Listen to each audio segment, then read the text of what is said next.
All right, welcome to the Hella Pick Show. I'm your host, Mileto Beats. My co-host, Mr. Cowboy. that's right. So we're gonna talk about some games. We're gonna talk about a few games here. We're gonna start off with Miami, Atlanta. I don't even know. Come on, man. Do your thing. Look, man, right now we're in Miami. Love the Dolphins. Offense is horrible. Defense, pretty solid. Might be, top 15 in the league, I'll say. Top 15. Rashad Jones, he's looking great out there. Lawrence Timmons is coming to his own, even though he wanted to go back to Pittsburgh. Been around for a while, 15, 16 years in the league. But the question is, can they guard any of their wide receivers? Can they stay with them? I think the Dolphins' front four are very good. I think I would rate them. I'm not going to rate the Dolphins' entire defense. I rate the Dolphins' front four top 15, top 10. I mean, Sue can stay with. Yeah. Sue picks up two people in the offensive line. You got Branch. You got Harris, the rookie, looking solid. I mean, all right, so who are you going with? You know I'm going with Atlanta. I'm going with Atlanta, too. Oh. Point spread on that is 12.5.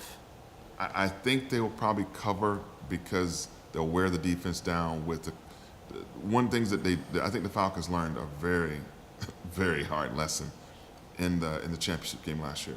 They went away from the run. Yeah, and they killed New England with the run. And they've got a 1-2 punch at running back that no one else has in the league. All right, this sounds like a cliche, but the only way the Dolphins can stay in this game is if Jay Cutler has at least 300 yards passing and 2 touchdowns. I think he will. You think he will? I mean, he passed last week for like 90 yards. I don't even know. Jay Cutler has a cannon for an arm. Devontae Parker might not even play. Doesn't matter. He got Kenny Stills. He's going to be playing from behind, and the Falcons. If any chink in the Falcons' armor. He's played from behind almost every. Well, last week against the Titans he did. The Falcons' defense. You saw in the Super Bowl. No team should lose a 25-point lead. So final score. Final score.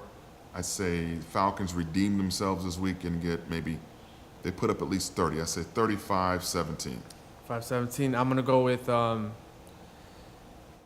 The offense defense is pretty good. I'm going to go with 33-13. Wow. Yeah, 33-13. Okay. No faith in offense, huh? No faith. Okay. All right. Let's skip to another game. This game, what do you want to talk about? You want to talk about that Green Bay, Minnesota game? Green Bay, Minnesota is going to be a fist fight in the phone booth. Okay. The reason why I think that they discovered that they can rely on, they've got a rookie they lost, Dalvin Cook, for the season. Yeah, that was a hard loss. But McKinnon showed that you can actually depend on him. Latavius Murray didn't get enough carries. McKinnon, but he fumbled in that game. Even though he recovered it. He fumbled. And he's never really fumbled. He's fumbled twice in 2 games. I don't know. Let me clarify my point here. I think the fist fight is going to be on defense, where the success that Green Bay had against Dallas running the ball, they won't have that success against Minnesota running the ball. Minnesota's defense is Minnesota defense Harris is a top 5 there. defense. I think that the coaching in this game will be a little closer. Both teams have played each other 2 times a year, so there's more familiarity with what they do. It's a divisional game, so it's going to be a little bit closer. I still think that. I still take up Mr. Rogers. Mr. Rogers with his belt. He did to my boys a couple times, like 3 times in the last year. And he's on my fantasy team, 2 of them. See, just rub it in. Probably my favorite quarterback in the league. I am a Chiefs fan, but that's probably my favorite quarterback. Wow. Yeah. I got to go. Aaron Rodgers. That's kind of cool. Man, I've been watching Aaron Rodgers since he was waiting there to get picked. But the thing of it is that when I look at this game, I see that 2 teams that know each other very, very well. Okay. I think that it'll come down to who makes the most mistakes. Green Bay is not generally mistake prone. I think that because you've got an uncertainty at quarterback, who's going to start? Is it going to be Bradford? It's going to be Keenum. Bradford is really hurt right now. Bradford's needed. He shouldn't even be playing. That being said, if Keenum starts, he doesn't have enough experience to beat a team like that. So what's your final score? They give it up at the end. I think that Green Bay scores 2 late scores to make it like a blowout. It'll be closer than what the score actually is. I see 31 for Green Bay, 20 for I don't think Minnesota will allow that many points, so I'm going to go with 24-17. Closer. Green Bay. Okay. All right. Okay. All right, so let's go to the next game. We've got 2 down, 3 more to go. All right. We got the Jets at New England. No. I'm sorry. New England at the Jets. New England at the Jets. My thought on that game is initially I looked at it and said, it's just another day in the park for New England. No. I don't think it's going to be as easy as people think. Reason why is the Jets' defensive line might be one of the best in the league. And right now the Patriots are allowing Tom Brady to get sacked. He's been getting hit. They've got some. They got some carousel problems going on at the offensive line. They still got Tom Brady. Tom Brady is Tom Brady no matter what. But look, the Jets are going to smack him in the mouth. I'm telling you, they're going to hit him hard. And this game is going to come down to the last minute. Last minute, you think? I'm thinking last. Tom Brady is either going to win the game or he's going to lose the game. I think Gutowski will win the game. I think that here's my vision of this game. That New England's going to be great between the 20s. They'll move the ball pretty much at will. They'll get within the red zone and have to kick field goals. Okay.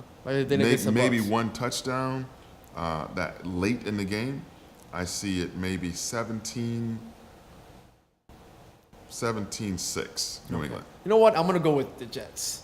Really? I'm going to go with the Jets. Okay. I'm going to say the Jets are going to win this game 17-16. Ooh, okay. 17-16. Hey, you're right. Gostowski's going to hit a lot of field goals. That's right. But the Jets are going to find a way to win this game. And it's going to be one of those turnovers on defense they're going to pick up and they're going to take it for a score. I look at it just like 17-16.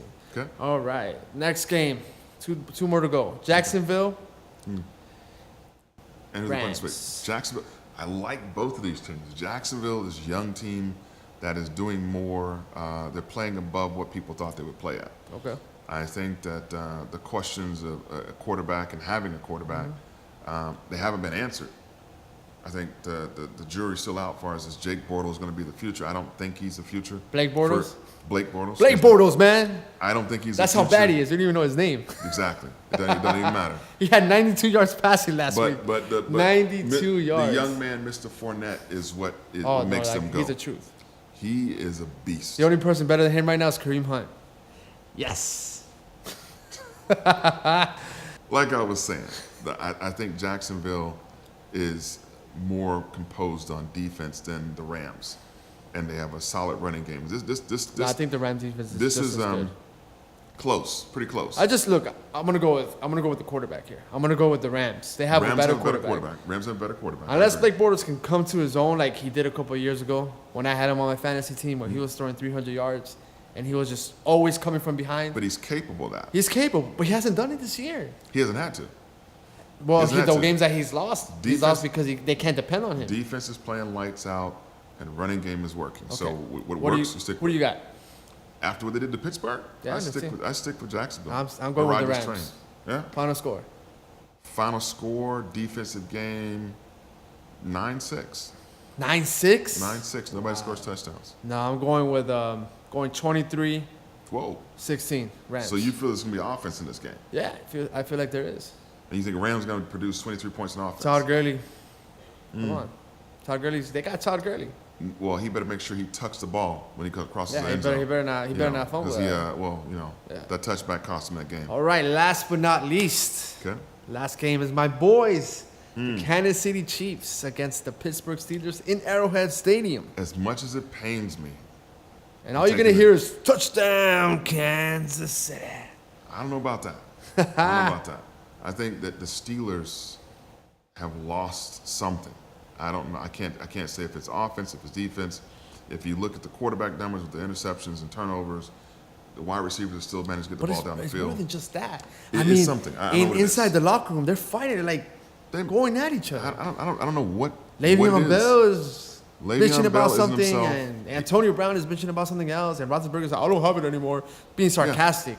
Come on. And then right now, he just said that he still has it. So it's like, I understand what he's doing, but I think the dysfunction with the team needs to be corrected. After taking a 44-point loss against Jacksonville, I think they'll correct a lot of things that were wrong with the offense and the defense. But from a pure football sense and pure talent-wise sense right now, Kansas City's a better team. Here's what worries me. Last year, Pittsburgh had lost really bad. I remember to who they lost. But then they called it Redemption Sunday. They played Sunday night against the Chiefs and just murdered. Okay. They murdered them. I think the final score was 41-14.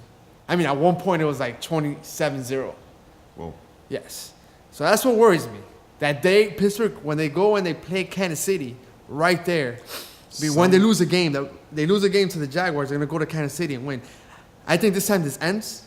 I think Kansas City wins this game, but it ain't going to be as easy as people think it is. I don't think it's going to be easy at all. I think the final. What do you got final score?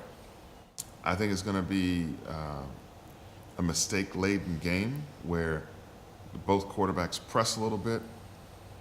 You know, I'm going to flip. Just for the sake of variety, I'm going to flip. I'm going to say Pittsburgh corrects a lot of the things, and they do what they do best. Give the ball to Le'Veon Bell, let Antonio Brown do what he does in the end zone. And I think that Pittsburgh wins this as a shocker. Okay. 24-21. 24-21. All right. I know last year they tested Marcus Peters. Marcus Peters is going to redeem himself. He should have at least one interception in this game if they throw to his side. If not, he'll play that soft zone, and he'll just jump in front of that ball. I'm going to go high-powered offense, Kansas City. Pittsburgh's got no defense. Yeah, they got Watt, but whatever. That's not J.J. Watt. That's the other Watt. It's a tight end. It's a different position. No. He's a linebacker. His brother plays linebacker? Yeah, his brother plays linebacker. Well, he played pretty good in the first game. After that, he's kind of falling off. He had an interception and I think a fumble recovery. Okay. And a sack, I believe. I'm going to go Kansas City can stop that high-powered offense, man. I'm going to go 31-20. Kansas City.